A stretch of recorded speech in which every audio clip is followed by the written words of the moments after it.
आज हम कर्म के बारे में बताएंगे। कर्म क्या है? कर्मों को समझना बहुत आवश्यक है। आध्यात्मिक में है तो अब अति आवश्यक है, भौतिक जीवन में है तो भी अति आवश्यक है। समझना बहुत ज़रूरी है। कर्म क्या है? हर कर्मों का फल मिलता है, यही सुनते आ रहे हैं, पर कर्म जुड़ता कैसे है ये हम पर निर्भर करता है। हमसे कर्म क्यों पकड़ में आ जाते हैं? कर्म के पकड़ में आ जाते हैं हम खुद। कर्म बनता कैसे है? हम सब में कर्म कैसे हर क्षण का बनता जाता है, बाद में धीरे से निकलता जाता है, धीरे धीरे वही जीवन में घटनाएं घटने जाती है। आखिर कर्म बनता कैसे है, इसको समझना बहुत आवश्यक है। जो कर्म को नहीं समझेंगे आध्यात्मिक में तो बिल्कुल बढ़ ही नहीं पाएंगे। कर्म ही सब कुछ है। कर्म को समझना बहुत ज़रूरी है। कर्म क्या है, कर्म बनता कैसे है, इसको समझना बहुत आवश्यक है। कर्म बनता है इसलिए कि हमारी इच्छाओं पर निर्भर करता है, क्योंकि जो भी कर्म करते हैं अपनी फ़ायदा के लिए देखते हैं, अपने लिए कर्म करते हैं। अपनी इच्छा, अपनी कर्म, अपना ही सब कुछ अपना अपना अपना करते रहते हैं और मेरा मेरा करते रहते हैं। इसीलिए वो कर्म बन जाता है। कर्म वही बनता है जो इच्छाएं होती हैं और उसको आप स्वीकार कर लेते हैं। स्वीकृति ही आपका कर्म बन जाता है। जो भी कर्म आता है स्वीकार कर लिए, आपका कर्म बन गया। जो इच्छा किए आपका कर्म बन गया। अपनी फ़ायदा देखे, अपने लिए ही जो कुछ भी कर्म किए नहीं किए तो भी बन जाएगा आपका कर्म। आप चाहें या ना चाहें तो भी आपका कर्म बन जाएगा, क्योंकि सावधानी से नहीं अपना जीवन का सोच समझेंगे, कर्म को नहीं समझेंगे। मर्म क्या है, उसका रूल क्या है, उसका नियम क्या है, समझना बहुत आवश्यक है, वरना बहुत पीछा नहीं छोड़ता कर्म। जन्म जन्मांतर तक चलता रहता है। जो कर्म समाज के लिए किया जाता है, अपना उसमें फ़ायदा नहीं देखा जाता है, सिर्फ धर्म के लिए कर्म किया जाता है। कर्म वैराग्य भाव से किया जाता है।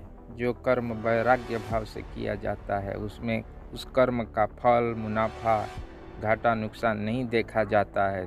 सिर्फ समाज के लिए अर्थात धर्म के लिए कार्य किया जाता है। उस कर्म का फल हमारे ऊपर लागू नहीं होता है, इसलिए उस कर्म से हम बच जाते हैं।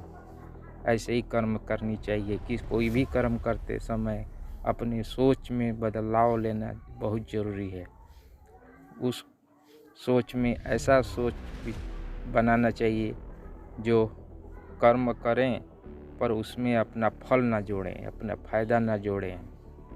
अपने लिए कर्म करें तो भी और ना करें तो भी अपना फल न जोड़ें, अपनी इच्छाएं न जोड़ें। अगर जोड़ दिए तब तो आपके ऊपर कर्म लागू हो जाएगा, अर्थात आपका कर्म बन जाएगा। आप अपना कर्म क्यों बनाते हैं?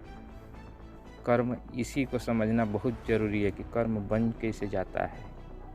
इसी के ऊपर आज हम आप सभी के लिए ये वीडियो बना रहे हैं, अर्थात कर्म है क्या, कर्म क्यों लागू हो रहा है। देखिए, जो भी कर्म कीजिए सोच समझ के कीजिए। कर्म तो हर क्षण होना ही होना है, मन से, शरीर से, वाणी से, ये तीनों से कर्म होता है। ये तीनों से जो भी कर्म होता है वो कर्म लागू हो जाता है। इसीलिए ये तीनों पे सावधान रहिए। वाणी से वही शब्द बोलिए जो उचित हो, ज़्यादातर मीठा बोलने की प्रयास कीजिए। शरीर से वही कर्म कीजिए जो हानिकारक ना हो, लाभदायक हो, अच्छा हो, समाज के लिए अच्छा हो, हमारे लिए अच्छा हो, वही कर्म कीजिए। और मन से वही सोचिए जो भी कर्म हम कर रहे हैं वो सिर्फ अपने लिए नहीं कर रहे हैं, समाज के लिए कर रहे हैं, अर्थात धर्म के लिए कर रहे हैं। आप अपने स्कूलों में भी देखे होंगे, कर्म ही पूजा है, यही सत्य है। सत्यमेव जयते। अपने हर कर्म को पूजा समझिए। इसी को बोलते हैं कर्म ही पूजा है।